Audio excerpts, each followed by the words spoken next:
Hello students, good morning. In this video, we are going to study about the needs for economic reform. The first need for economic reform was weaknesses of the pre-1991 policies. You know that before 1991, when our Britishers left the country, they left our country in a very deserted state. There was no economic growth in our country. There was lot of unemployment in our country. Savings and investment in our country was also stagnant. Public sector enterprises, that is government sector enterprises, were also not performing well. There were several licensing policies because of which new industries cannot set up.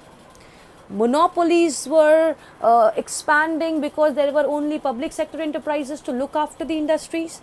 So these were the major, you can say, things, or these were the major conditions which led to the formation of the new economic policy 1991.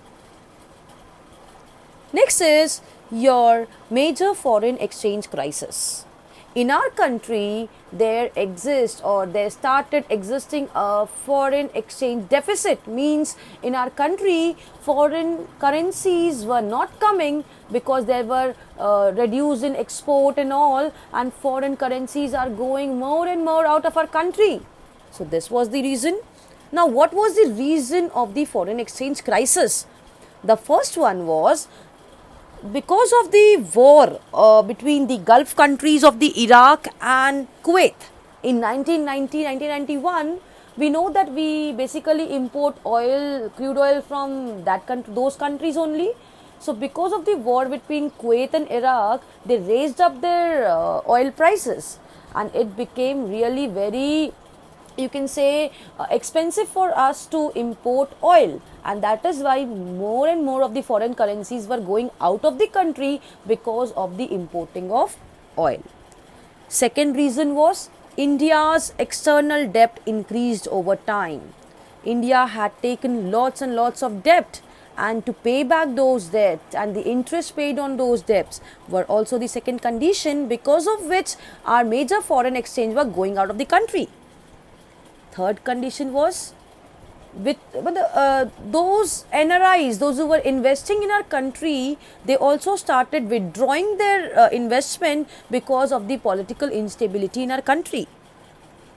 Next reason was, like, you can say, import in our countries were increasing and the export has been declined because other countries were not preferring Indian products because it was too much expensive for them. So but we needed products from other countries, so our import increases, and as our import increased, foreign currencies were going out of our country. So these were the four reasons behind the foreign exchange crisis. Next is conditionalities imposed by IMF and World Bank. IMF is International Monetary Fund, and World Bank. You know that these are the head financial institutions which provide loans and advances to the other countries. So when India was under debt, they tried to contact IMF and World Bank for money, and IMF and World Bank laid down many conditions before them, like, we will provide you money but you have to follow these conditions.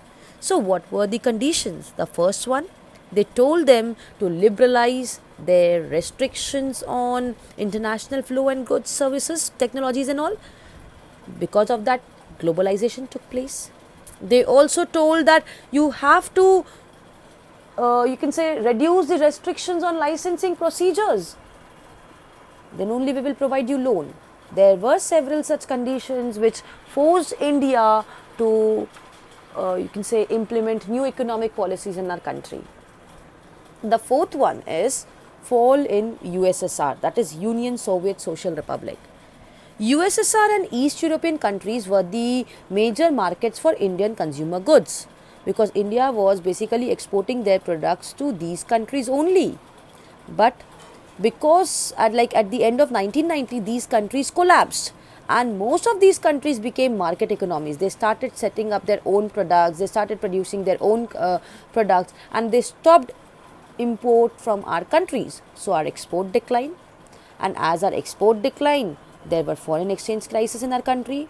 So India need to expand their trade to compete in the market. That is why India focused on globalization. Is it clear? So these are the four major needs for economic reforms. The first part of LPG is liberalization. LPG, liberalization, privatization and globalization. What do you mean by liberalization? Economic liberalization is the policy of deregulation of different segments of the economy. Means whatever you can say regulations were imposed on different sectors, whatever restrictions were there on different sectors, that has been liberalized. This economy is also called as laissez-faire economy. Is it clear? So what are the features of liberalization policy? The first feature of liberalization policy is delicensing. Delicensing is like earlier it was mandatory for any company to take license from the government, then only they can start up their industries. And this took delays in industrial reform, red tapeism, corruption and so on.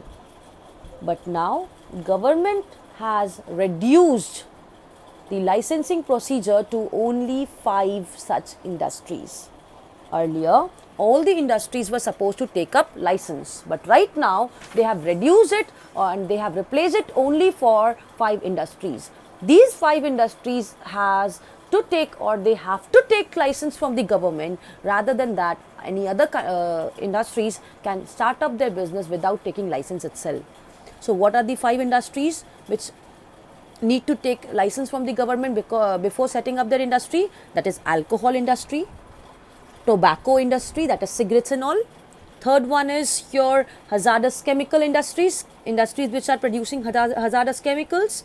Fourth one is defense equipments, and fifth one is your you can say industrial explosive. So these 5 industries, alcohol, cigarette, industrial explosion, hazardous chemical and defense, have to take license now. Other than that, any other industry can set up their industry on their own. But because of this, industrial reform, financial reform took place. Is it clear? Next is relaxation in controlling monopolies. Earlier, they started MRTP Act, that is Monopolies and Restrictive Trade Practices Act. Under that, they stated that if a company has more than 100 crores of their assets, then they will not invest further. And because of this, in our country, investment declined, savings declined. After this liberalization policy, these restrictions has been removed. Now, any country can invest in any such industries if they want, anywhere they can invest. There is no such restrictions now. Is it clear? And this MRTP Act has been replaced into Monopolies and Unfair Trade Practices Act rather than Trade Practices Act. Okay. Third one is industrial location policy liberalized. Earlier, industries were supposed to take permissions before setting up their industries in any particular location. But now, after liberalization, any industries can be set up anywhere if they want, but except if a city is having more than 100 million of population, they have to take permission there. Other than that, they can set up their industries in any other location. Next is removal of restrictions on merger. Earlier, merger of companies, takeovers of companies, you can say separation of companies were not allowed. Right now, any company can merge with any other company, they can take over any other company, can separate their industrial unit, etc. Fifth is liberalization of capital market.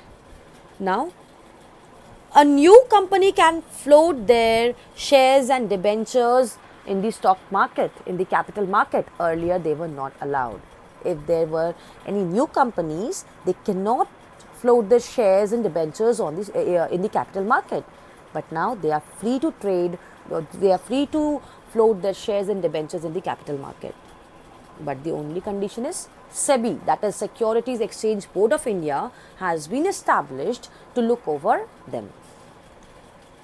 Sixth is foreign exchange market reforms. Foreign exchange market reforms, like earlier there were fixed exchange rate system of economic, you can say foreign exchange rate, but now they have determined it as flexible exchange rate, where RBI helps to ensure that there is no extreme fluctuation in the exchange rate.